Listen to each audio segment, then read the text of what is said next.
Hi, welcome to my makerspace again. So it's Caroline again. So I'm here with Dave from Kitroniks, Hi. who's come up to visit me and bought me some cool stuff. You'll have to ignore it, it's gone all sunny and bright in here now. It's really nice. So It's lovely. you're from Kitroniks, so what kind of things do you do? So I look after the R&D department in Kitronik, and we get to play with all the toys. Yeah, all which the is time. why me and Dave know each other, because I go in and play with all the toys. So you've brought a whole bunch of kit to show me as well, haven't you? Yeah, I brought some new things because I thought you might be interested in them. Ooh. So things like this. So you would have seen the Kitronik stuff earlier on, that I went through a Kitronik's breakout board as like a key component piece of kit to actually use, which is this. It's my favourite bit of kit ever. Just to make your microbits accessible because they can break out.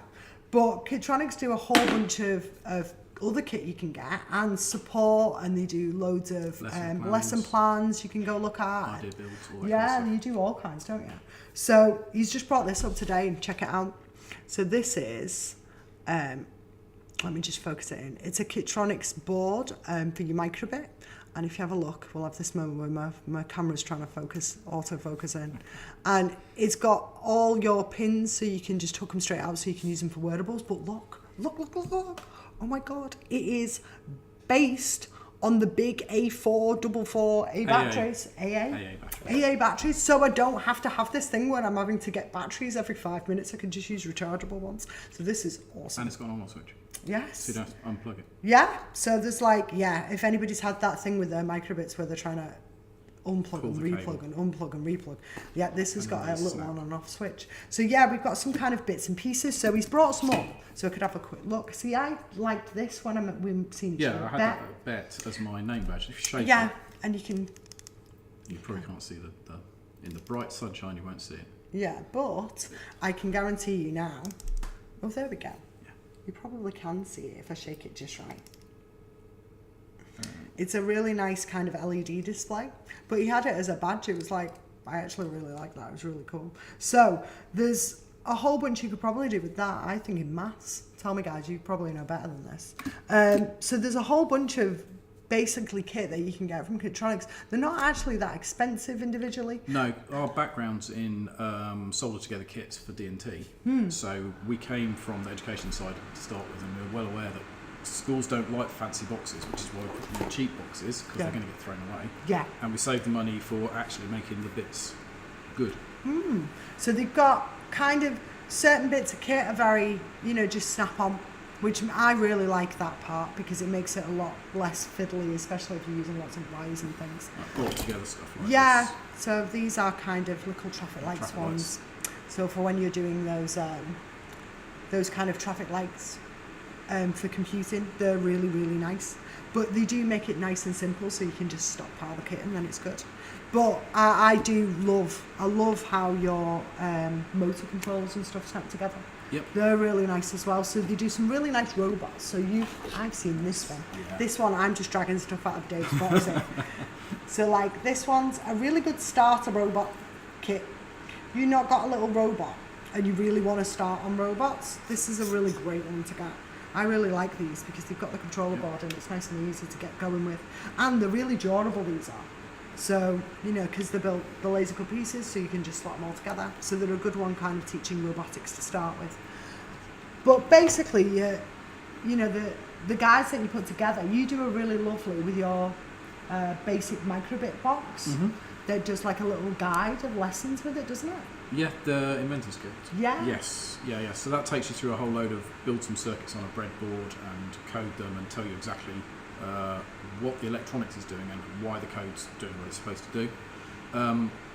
We try and do a lot of resources, and they're all free on our website, so people can use the kit, because if we sell the kit, we make our money. Yeah. And if we make the kit easy to use, people want to use it. Yeah. So that's kind of our ethos. So the Inventor's Kit's a good starting one. It's very structured really well. So if you're kind of like, I have no idea what I'm doing, I've been given computing, or I'm in science, I want to use it for data loggers, or I'm in kind of any other department, and you're thinking, I wouldn't mind doing something a bit more creative, a bit more digital, something else. The Inventor's Kit's a good one to start with, to kind of get your head round how to just use your microbit. because I know you'll have those microbits somewhere. So they're a good starting kind of kit to kind of build a bit of confidence in that kind of coding. Yeah. And then you can kind of move on to things that shake when you light up, and things like game console ones that I really like, or this one I've seen before, which is even better. Haha. So you can do all kinds of these that you wouldn't expect in things like maths. And, there's a set of, I think it's 6 lessons for that builds the game, that takes you through things like the maths of arrays and how to move a dot from like one screen up a line, because those are actually not arranged in a grid, they're in a long straight line. Yeah. So there's a kind of there's a whole bunch, so you can get up to kind of like, I can do this instead. So if you kind of have a good nose, Kitroniks has a website. So just Google Kitroniks, you'll find them. They've got, as I said, loads and loads and loads and loads of pieces. The one person that I order a lot from. So go and have a look at everything that they've got. And I think I did a bit of an intro for you, which I'm probably going to chuck onto the beginning of this, didn't I? Giving you a tour of my makerspace, because I'm acutely aware, honest to God, that's why I came, actually. It is cool, isn't it? But I had this moment where we'd been touring around that much, and because all my kids have been out in my Pi Lab, I hadn't had a chance to actually bring any of the people from Nexus into my own makerspace, so I did a bit of a tour this morning. So I'll probably put that on, so you can all kind of see Caroline's half awake first thing in the morning tour of her makerspace. And I'm going to carry on showing Dave around here so that you can get a good handle on what kind of things we're doing at Spark at the moment. Thank you so much for bringing all this up. It's really, really cool. Where are you coming to Liverpool Makefest then? I might do. Oh, I don't know. I'm telling you, if you do, wife's in charge of things. We'll definitely have some of this stuff there though, because I think my kids are bringing their projects based on it. So if you have a good look, have a nose, go check out some of the kit on Kitroniks and check out some of the lessons on there. And I'll see you next time. We're going to talk to Sonia from Ultimaker. Speak to you soon. Bye.